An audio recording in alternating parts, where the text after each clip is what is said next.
Welcome to Fables with Francine. Today, I'm gonna read you another story. The title is Little Bo-Peep.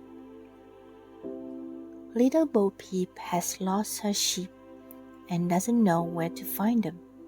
Leave them alone and they'll come home, wagging their tails behind them. So goes the nursery rhyme of Bo-Peep. Little Bo-Peep was very nice little girl. Her cheeks shone like beautiful peaches, and her voice sounded as sweet as a silver bell.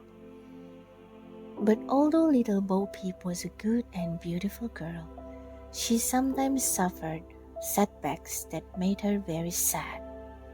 One time when she lost her sheep, she was indeed very sad. This is how it happened. One summer evening, as the sun was setting, little Bo-Peep, who always had to get up very early in the morning, felt tired and sat down on a bench covered with daisies. Because she was very tired, she soon fell asleep. Now, the bellwether, the leader of Bo-Peep's flock of sheep, was a foolish and stubborn sheep. I assume you know that all sheep will always follow the bellwether. He is the leader of the flock, and he always wears a bell around his neck. It was very unfortunate, but Bo-Peep's bellwether was very wild. He especially felt like wandering far into the woods. The rest of the sheep would, of course, follow him into the woods. When he saw that little Bo-Peep had fallen asleep, the sheep started to frolic. He stood on his hind legs and made a big bow to his own shadow on the grass. Then he spun around like a top, constantly shaking his head and ringing his bell. Soon, the rest of the flock also started to dance and frolic. After doing this for a while, they jumped into the woods after their leader. They wandered through the woods until they were quite tired. Then they stopped and looked, with a stupid expression on their faces, at their leader. But the bellwether acted foolish. He just shook his head and rang his bell. The bell seemed to say, "You are lost, you are lost." When little Bo-Peep woke up, she noticed that her sheep were gone. Although she was so sad that she didn't know what to do, she kept walking further and further into the woods. Along the way, she met people who were working with hoes and rakes. She asked them if they had seen her sheep, but the people laughed at her and said, "No, of course not." One man even got very angry and threatened to hit her. Finally, she came to a pole on which an old raven sat. He looked very wise, so little Bo-Peep asked him if he had perhaps seen a flock of sheep. But he just shouted, "Cow, cow!" So Bo-Peep continued her journey through the fields. She wandered through the land until evening fell and felt weak from hunger. She was very happy when she saw a light in the distance. As she walked on, she saw that the light shone from a window of a little house. But when she came to the door, it looked so dark and somber that she was actually afraid to go inside. She was about to leave again when an angry-looking old woman came out and dragged her into the house. She put the girl next to her son.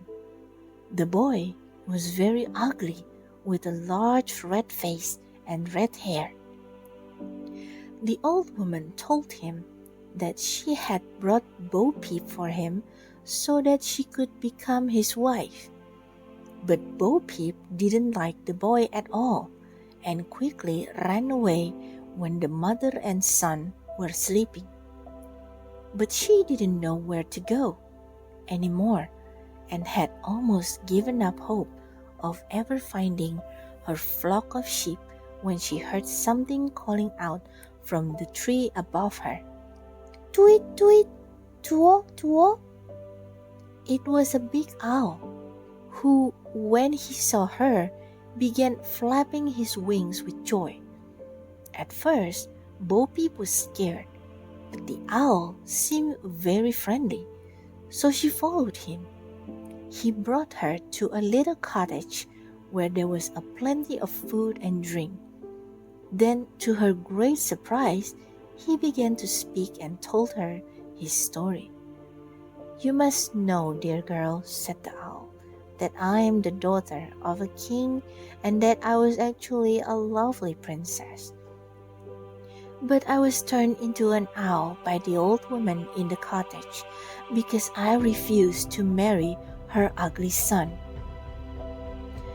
I overheard the fairies say that one day a lovely girl would come to the forest looking for her sheep. She would help me regain my true form, and then I would become a princess again. You are that lovely girl, and I will take you to the place where you will find your sheep. But they have no tails. The elves will play with them tonight, but in the morning, each sheep will have its tail back, except for the foolish leader. You must swing his tail over my head 3 times, and then I will become a princess again. The owl flew away and led Bo-Peep into the forest, saying, You go to sleep, dear girl. I will watch over you. She couldn't say how long she slept, but suddenly the enchanted place was illuminated. The fairy queen was sitting on a bench and said that the sheep should be punished for running away.